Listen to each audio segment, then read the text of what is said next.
न वाकायचे न झुकायचे, अन्यायावर पलटून वार करायचे, सन्मानाने जगायचे, सन्मानानेच मरायचे. हे हिंदवी स्वराज्य आहे, ते आयाबायाची पूजा केली जाते. जाऊन सांग तुझ्या बादशाला, आता पुण्याची जहागिरी महाराजाची अर्धांगिरी चालवते.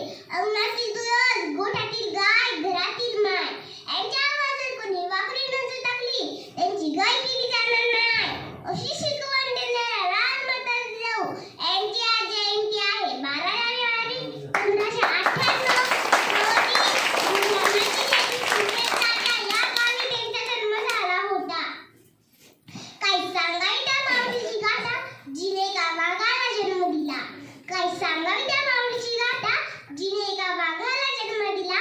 ती एक आई नव्हे, धर्मपत्नी नव्हे, प्रकाशक झाली ती माऊली आणि शुभाच्या पाठीमागे उभी राहिली. ती सावली, ती सावली. घडविली तिने शुभा, स्वराज्याचा विधाता. धन्य ती जननी राजमाता जिजामाता, राजमाता जिजामाता.